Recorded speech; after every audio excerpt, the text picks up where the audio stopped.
DPC મારફત જેતપુરના કેમિકલયુક્ત પાણીને પોરબંદરના દરિયામાં ઠાલવવામાં આવતા ખારવા સમાજમાં રોષ ફાટી નીકળ્યો, જેને લઈને ગુજરાત ખારવા સમાજના પ્રમુખની ઉપસ્થિતિમાં પોરબંદર ખાતે 2 દિવસીય બેઠકનું આયોજન કરવામાં આવ્યું. બેઠક પૂર્વે પોરબંદર જિલ્લા કલેક્ટરને આવેદનપત્ર આપી રજૂઆત કરવામાં આવી. જેતપુરના કેમિકલયુક્ત પાણીને પોરબંદરના દરિયામાં ઠાલવવામાં આવતા દરિયાઈ જીવસૃષ્ટિ પર જોખમ વધ્યું, માછલીનો કેચ ઘટશે અને માછીમારોને મોટો ફટકો પડશે, જેથી આને અટકાવવા ખારવા સમાજ આકરા પાણીએ જોવા મળી રહ્યો છે, જેથી આગામી સમયમાં ઉગ્ર આંદોલનની ચીમકી ઉગ્ર આંદોલનને કાયદાકીય લડત આપવાની તૈયારી શરૂ કરી દીધી છે. જે આખા ગુજરાતમાંથી જે જેતપુર જે પ્લાનો છે તેનું ગંદુ પાણી છે, કેમિકલ યુક્ત પાણી છે, એ દરિયામાં ઠાલવવાની વાત છે. આજે તમે જુઓ તો ગુજરાતના દરિયા કિનારે ખાલી 7 પ્લાન છે, એને મંજૂરી આપેલી છે 2014-15થી. તો આજે માછીમારને કાંઠામાં મચ્છી નથી મળતી. જે નાના માછીમાર છે લાખોની સંખ્યામાં, એને મચ્છી જ નથી આવતી, જે પિલાણી વાળા છે. તો આજે આ જેતપુરનો પ્લાન પડશે અહીંયા, સીધી લાઈન થઈને ખેડૂતોના ખેતરોમાંથી લાઈન કાઢીને દરિયામાં નાખવાના છે. તો તમે ખાલી દરિયાનું તમને વિચાર કરો કે 7 પ્લાન ત્યાં આવી અલગ છે, તો આ 400 ઉપર પ્લાન છે, તો એ લાઈનનું કેમિકલ ડાયરેક્ટ પાણી છોડશે દરિયામાં. તો તમે વિચાર કરો આ 1600 કિલોમીટરનો દરિયો શું રહેશે, એમાં કોઈ જીવ કે મચ્છી રહેશે નહીં રહી.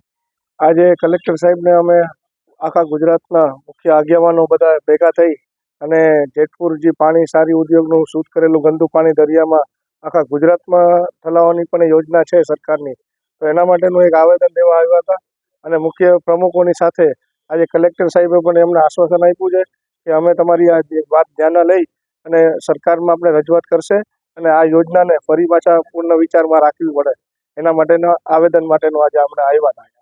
અને સાથે સાથે કે ભાઈ ગુજરાતના દરેક ગામોમાંથી અમારા આગેવાનો બારગામ સમાજના બધા અહીંયા પધારેલા છે, ત્યારે હું ગુજરાતના ખારવા સમાજ વતી અને સમગ્ર સમાજ વતી હું મારે સૌને કહેવું છે કે ભાઈ આપ સૌ જાગો અને આ પાણીને આપણે આવનારા દિવસોમાં રોકે અને આપણું આવનારું ભવિષ્ય કઈ રીતે બચાવી શકીએ અને આવનારી પેઢી પણ અમારી બચે એના માટે કરીને આપણે આહવાન કરેલું છે.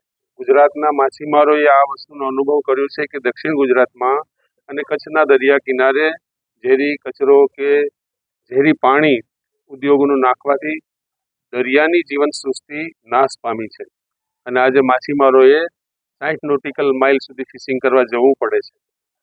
ગુજરાતના 3.5 લાખ માછીમાર ભાઈઓ સીધી રોજગારી સાથે જોડાયેલા છે, એને આની બહુ માઠી અસર થઈ છે.